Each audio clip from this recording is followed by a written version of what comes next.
Hello students, this video is to discuss the first impression of cat. Guys, आपको ये discuss करना है कि कैट आपको कैसा था. मैक्सिमम स्टूडेंट्स बड़े परेशान होंगे इस टाइम सोचकर कि हमने ज्यादा अटेम्प्ट्स कर दिए या हमने कम कर दिए. हालांकि मैक्सिमम लोग ये सोच रहे हैं हम बहुत ही कम कर पाए हैं. So guys we will discuss that what sort of exam this was. So guys अगर मैं वर्बल एबिलिटी की बात करूं, वीएआरसी की बात करूं, हालांकि ये मेरा फेवरेट सेक्शन नहीं है, बट फिर भी guys the level was moderate and the questions were solvable. या कोई भी स्टूडेंट गाइस आराम से इसमें 3 क्वेश्चन कर सकता था, 3 पैसेजेस. तो मतलब ये है कि 12 to 13 questions is good attempt. मतलब अगर आपने इतना कर दिया तो ये गुड अटेम्प्ट है. तो एक एक एवरेज अच्छा बच्चा मतलब इतने अटेम्प्ट्स कर सकता है. तो अगर आपने इतना किया है तो अब ज्यादा चिंता मत कीजिए, you have done the right thing. If I talk about guys LRDI, now this section was a bit problematic. maximum students faced problems. Time लग रहा था करने में, क्वेश्चंस को सेलेक्ट करने में, और क्वेश्चन का लेवल इतना आसान नहीं था. ये स्टूडेंट्स का इंप्रेशन है गाइस. देखो मेरा इंप्रेशन ये है कि LRDI was quite moderate, it was not very tough. few caselets as always were tough and few caselets as always were easy. so it was all about selection of the caselet. फिर भी जो भी caselet थे उनमें time लग रहा था. तो गाइस अगर आपने एक caselet किया है या 2 किया है या 3 किया है या 4 किया है, डिपेंड करता है ना आप पे आपने कितने किए हैं. तो गाइस आप बिल्कुल चिंता न कीजिए. 4 तो खैर बहुत रेयर किसी ने किए होंगे. मैक्सिमम लोगों ने 2 या 3 केसलेट्स करे हैं. This is the maximum what people have done. So guys if you have done 3 caselets, I will say you have done a wonderful job. और अगर आपने 2 केसलेट करे हैं, you have done an average job. Not wonderful but an average job. 1 is slightly low. एक कर रहे हैं तो थोड़ा कम किया है, क्योंकि देखो हमारे करने से नहीं होता है, ये ओवरऑल कंपटीशन ने क्या किया है उससे फर्क पड़ता है, और आपकी एक्यूरेसी कितनी है दूसरा इंपॉर्टेंट फैक्टर ये भी होगा यहाँ पर. अगर आपकी एक्यूरेसी अच्छी है, आप 2 केसलेट में भी वंडरफुल कर सकते हैं गाइस.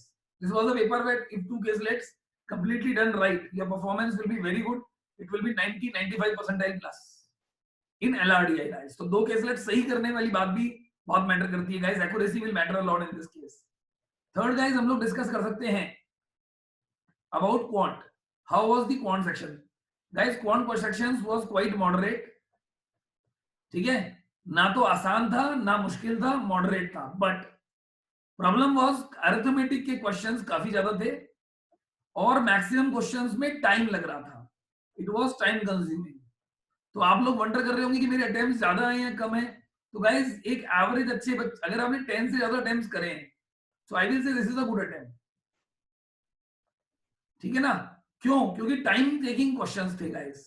हालांकि जो जो वेरी गुड स्टूडेंट्स हैं उनके अटेम्प्ट्स कुछ 12-13 रहे हैं, है ना, और इसके ऊपर जिसने भी करे हैं that is excellent. But 10 plus is a good attempt. और अगर 10 से अगर आपने किसी सेक्शन में कम किया है, दूसरे में ज्यादा किया है, सो गाइस दैट्स फाइन. मतलब वो बैलेंस आउट हो जाएगा, ओवरऑल स्कोर आपका आ जाएगा उस केस में. तो आप ज्यादा चिंता मत कीजिए. हम लोग डिस्कस कर रहे थे कि 90 परसेंटाइल प्लस मुझे अगर लाना है तो मुझे कितने अटेम्प्ट्स होने चाहिए. So that is what we were discussing guys. तो जो हम लोगों ने डिस्कस किया, यहां पर 8 क्वेश्चन एकदम सही, राइट. यहां पर 12 क्वेश्चन एकदम, मतलब 12 क्वेश्चन किए आपने, यहाँ पे 8 किए और यहाँ पे 10 किए गाइस. सो 90 परसेंटाइल जिसने 30 अटेम्प्ट्स किए हैं, he can expect that I will be getting close to 90 percentile or even more than that. 90-95 percentile overall आपका आ सकता है गाइस अगर आपके टोटल में इतने. और अगर आपकी एक्यूरेसी शुड बी अराउंड 90%. सो अगर आपने 90% एक्यूरेसी से किया है तो 90-95 परसेंटाइल आप 30 अटेम्प्ट्स में ला सकते हो गाइस. हाँ, परसेंटेज स्कोर भी आप ऐसे ही निकाल सकते हैं. देखो अभी तो फिलहाल हम सिर्फ अटेम्प्ट्स की बात कर रहे हैं. देखो अगर मैं 75 मार्क्स की बात कर रहा हूं, टोटल मेरे पास 76 क्वेश्चंस थे गाइस.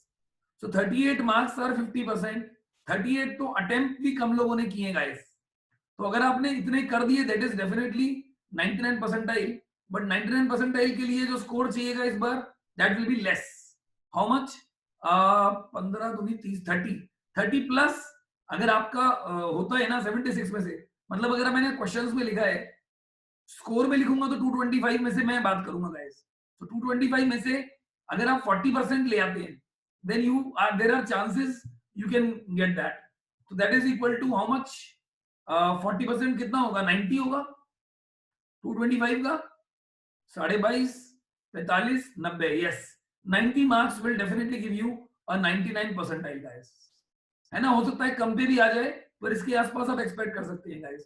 और 30 अटेम्प्ट्स किए हैं आपने, कुछ सही भी हुए कुछ गलत भी हुए, तो आपका स्कोर इस केस में अराउंड 60 अगर आ गया, 60 plus, then you can expect that you will get a 90 percentile guys.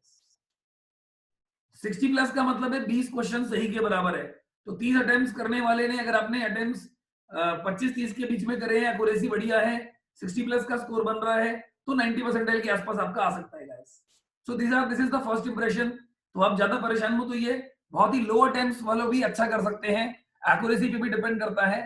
So this is my first impression and this is personally my opinion about how was the paper guys. अभी और updates दूंगा थोड़े समय में, जब paper आ जाएगा तो फिर हम और डिस्कस करेंगे इसको।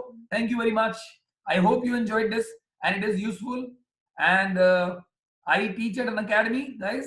I am Praveen Tyagi and I take live classes at an academy. You can be a part of an academy and you can join my classes. Thank you very much.